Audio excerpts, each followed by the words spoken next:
أما بعد فأعوذ بالله من الشيطان الرجيم. بسم الله الرحمن الرحيم. ختم الله على قلوبهم وعلى سمعهم وعلى أبصارهم غشاوة ولهم عذاب عظيم. صدق الله العظيم.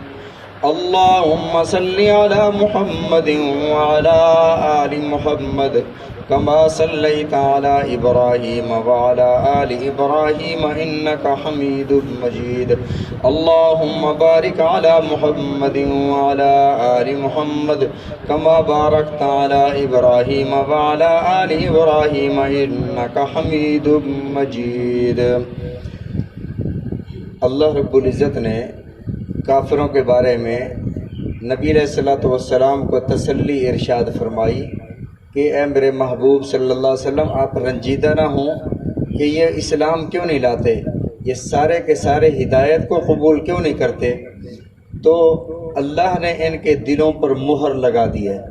مہر کا مطلب میں نے عرض کیا تھا کہ مہر کسے کہتے ہیں. آگے لفظ ہے سمعہم، سمعن کسے کہتے ہیں. یہاں پر ہے کہ اللہ نے ان کے کانوں پر مہر لگا دی ہے. سمعن کا معنی کان نہیں ہوتا، عربی زبان میں اذنن کا معنی کان ہوتا ہے. اذنن.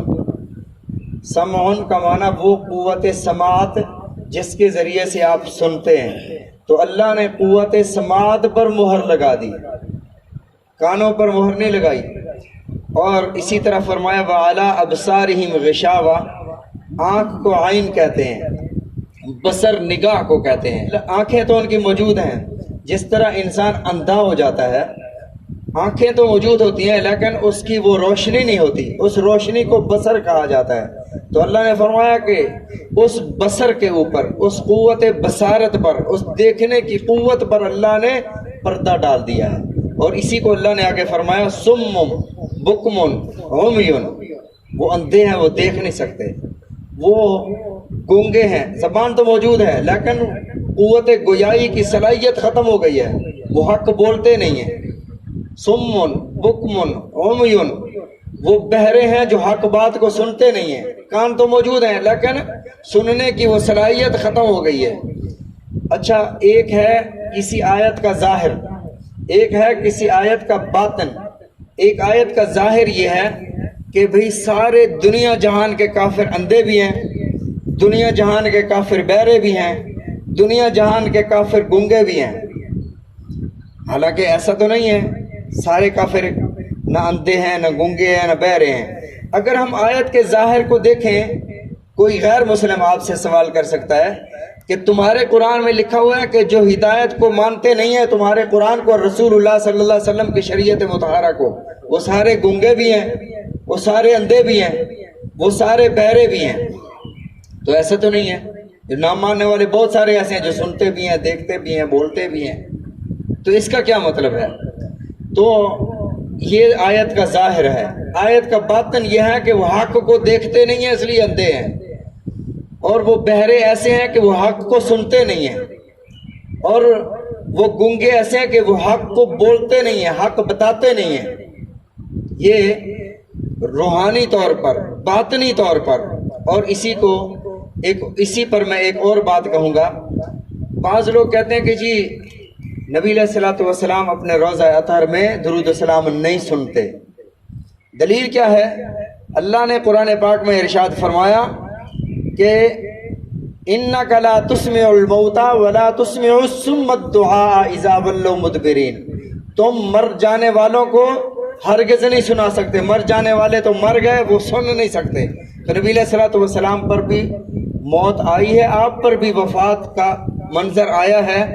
تو آپ اس جہان سے جب چلے گئے ہیں تو اللہ کے اس آیت کے عموم کے مطابق آپ نہیں سنتے. پھر تو اگر یہ آیت کا ظاہر اور عموم دیکھتے ہیں پھر دنیا جہان کے سارے کافر گونگے، بہرے اور اندھے ہونے چاہیے.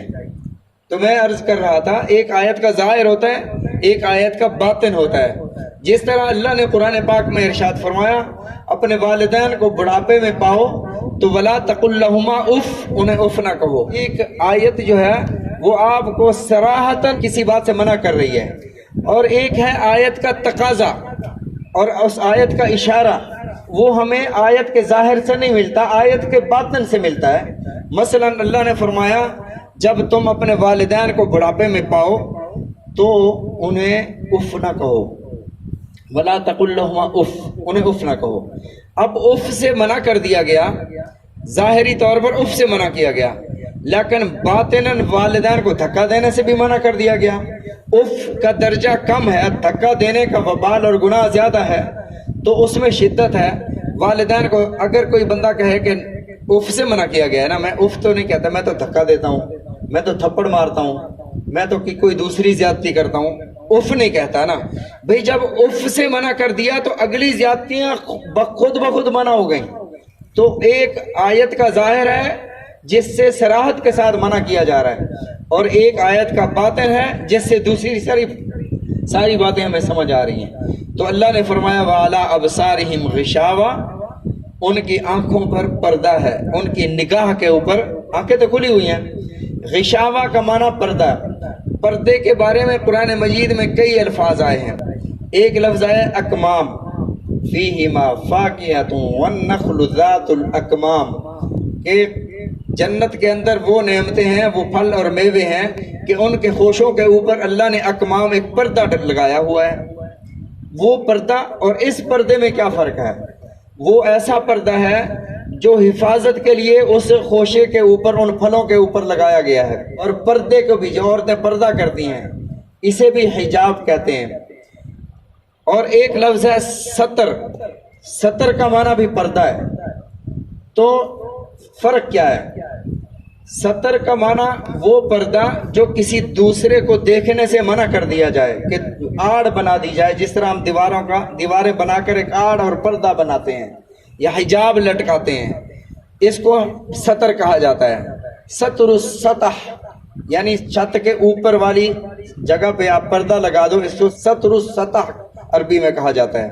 اور غشاوہ ایسا پردہ جس پردے کے اندر سے کوئی چیز آپ کو نظر آ رہی ہو، نظر آ رہی ہے لیکن اس پردے کے آڑ کی وجہ سے کوئی چیز اس کے اندر جاتی نہیں ہے۔ کوئی ایسی باریک چیز، مثلا دوات ہے، دوات کے اوپر ایک تو ڈھکن لگا دیا جائے، اور دوسری صورت یہ ہے کوئی باریک، کوئی جھلی یا باریک کپڑا لگا دیا جائے کہ اندر کی چیز نظر آ رہی ہے۔ غشاوہ اسے کہتے ہیں کہ اندر کی چیز نظر آ رہی ہے۔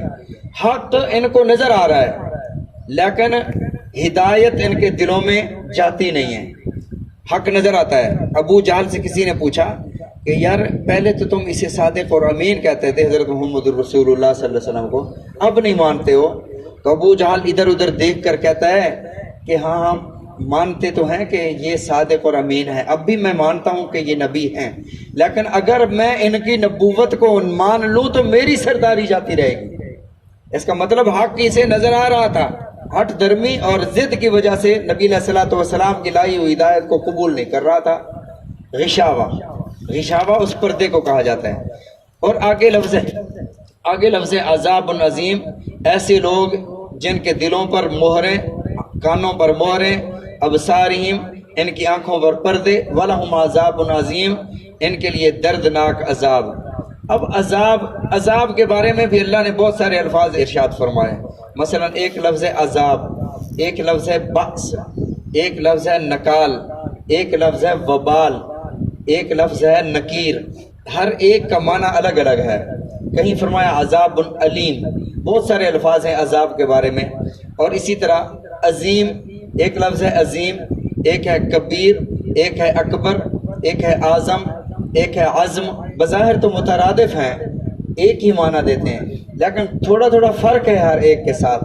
اگر ایک ہی معنی ہوتا پھر اللہ رب العزت ایک ہی لفظ ارشاد فرما دیتے۔ مختلف الفاظ کے ساتھ کہیں اللہ نے عذاب فرمایا، کہیں علیم فرمایا، کہیں نکیر فرمایا، کہیں بأس فرمایا، کہیں حسبان فرمایا، کہیں حاسبہ فرمایا، الگ الگ الفاظ ہیں۔ انشاءاللہ العزیز ان کی تشریحات پھر کل کریں گے۔ اللہ تعالی ہم سب کو سمجھنے کی توفیق عطا فرمائے، رسول اللہ صلی اللہ علیہ وسلم کے فرامین سمجھنے کی، عمل کرنے کی توفیق عطا فرمائے۔